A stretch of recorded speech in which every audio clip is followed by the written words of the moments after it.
Where is thy individuality, Lanu? Where the Lanu himself?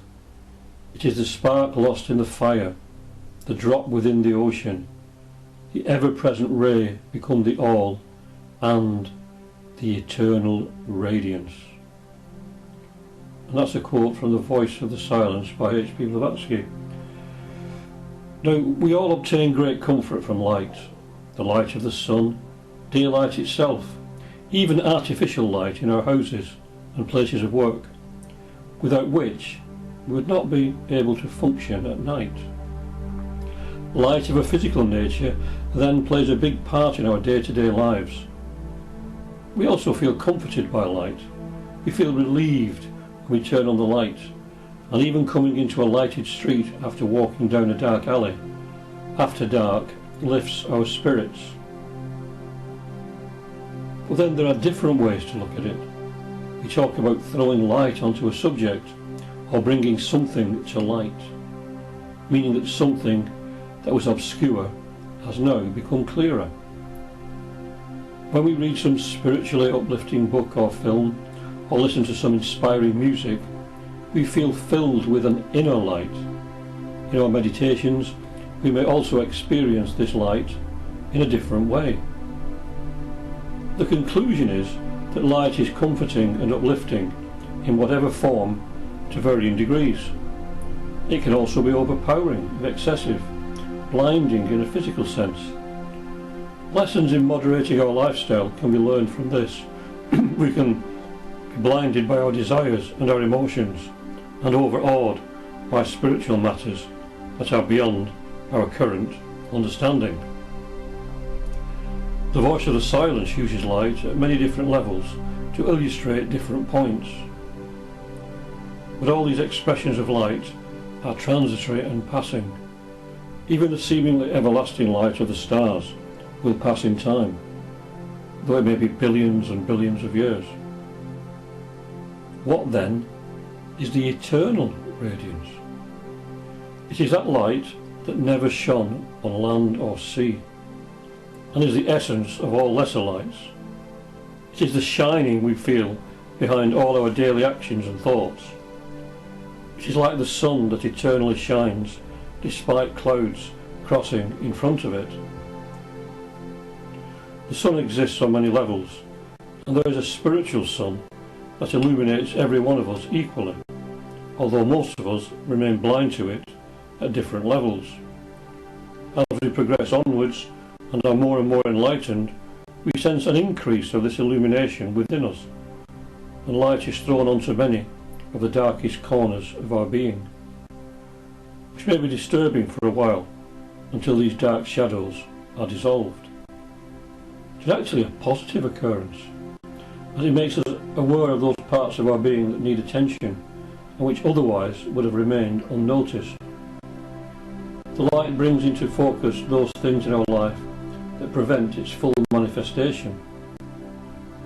Then we have the choice to deal with any obstacles, and we become children of the light and grow spiritually in its luminosity. It becomes our guide. We can sense what is right by an increase of its power in us, and we can sense what is not beneficial to our progress by a darkening of our soul light. It is similar to when our spirits are raised by the sunlight, but dampened when a cloud obscures it. As above, so below. These obscurations prevent us from realizing that we are the All. We are sparks of the divine, but there is only one flame in the final analysis. We awaken to who and what we are when we realize that it is only in the hall of wisdom, the region of full spiritual consciousness, that we are truly safe from the bewitching light of Mara, the tempter, who attempts to blind us with the brilliance of his jewel, symbolic of our desire nature that overcomes our spiritual aspirations. It is another form of the light, this time personified, lust for all things temporal. We cannot feel the eternal radiance as long as we are misinformed and misled by lesser lights. There's actually just one light, but we suffer under the delusion that it takes many forms, because its nature changes due to the vehicle of expression. And just as the great heresy of separateness casts its glamour over us, so that we imagine we have our own permanently separate consciousness, so we see and feel many different lights due to our limited comprehension. The voice of the silence again states, "This earth, O ignorant disciple, is but the dismal entrance leading to the twilight that precedes the valley of true light, that light which no wind can extinguish, that light which burns without a wick or fuel." So the word ignorant here is not meant in a derogatory sense, but refers to those disciples who have not a direct experience of the subject being mentioned. The twilight may refer to the astral realms, where the light may be more intense, but still far from being the true light. We are warned to tread carefully in these realms, as the light there can be deceptive. We must focus our attention on the truly divine and pass on through in time. It is only in the realms of pure spirituality where the light shines with unfading glory, and we can really feel safe.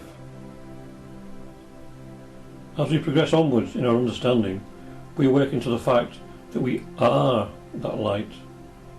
There's no such thing as separateness, as I've mentioned previously. To quote from H.P. Blavatsky's article, "The Beacon Light of Truth," "The beacon light upon which the eyes of all real Theosophists are fixed is the same towards which in all ages the imprisoned human soul has struggled. This beacon, whose light shines upon no earthly seas, but which has mirrored itself in the sombre depths of the primordial waters of infinite space, is called by us, as by the early Theosophists, divine wisdom." So it is this divine wisdom which is sensed or experienced rather than learned, in an academic sense. There's a time when we have to take all our intellectual learning and toss it into the alchemical cauldron and extract but the spiritual essence. This is what is meant in countless occult teachings when we are told that there is a point where we must forget everything we know. It is a sacrifice, one of the many on the path, but it is actually a throwing off of shackles, and if we allow the light to guide us, we'll find that our consciousness becomes expansive and we develop a mind to embrace the universe. The problem is that it is so difficult to free ourselves from conceptual thought. Not only do we cling to our physical emotions and sensations, but also at a certain stage to our psychic experiences also. This is because we may fear the unknown, fear to go onwards towards those states of being where the mind and emotions are transcended. We like to remain in our comfort zones. But we should grow as the flower grows, in naturalness and beauty, without clinging, passing through the stages of our progress and learning from the time spent in the different stages of life, but ever moving onwards and upwards. It is not a case of ignoring these stages, but realizing that they are not permanent and being aware that there is higher and better to achieve, and so having an attitude of mind that is not fixed or stagnant. It is true to say that the best is yet to come. And this earth is a place of learning. It is often not a pleasant place to be, and nothing here lasts very long, not even these physical bodies we have. The voice of the silence tells us that they are the source of illimitable pain. Our physical requirements hamper our quest to become centred in the divine, and so there comes a time when we intuitively feel the need to leave our shadow self behind and live under the aegis of our spiritual self. William Q. Judge has said that our higher self is our friend, if we will but accept that friendship. Of course, even this idea is creating a false sense of separateness between different aspects of our being that are fundamentally identical.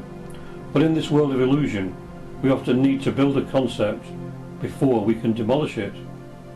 As said earlier, we do need to cultivate a state of mind that is fixed upon nothing in this world of change, but is more and more centred in the divine. This is the surest way to prevent our mind being tossed hither and thither on the stormy ocean of human life, where so many disappear beneath the waves, unable to cope with the seeming chaos of daily existence. It is the eye of the storm, in which there is tranquillity and serenity, if we can but find our way there. It is certainly a hope, and may be called the light at the end of the tunnel. It is a great sense of optimism and hope that accompanies the realisation that there is indeed something permanent behind all the changes, that there is a light that ever shines within the very depths of our being. May we take comfort in that on our journey through time and space, until we awaken to the fact that we are the spark lost in the fire, the drop within the ocean.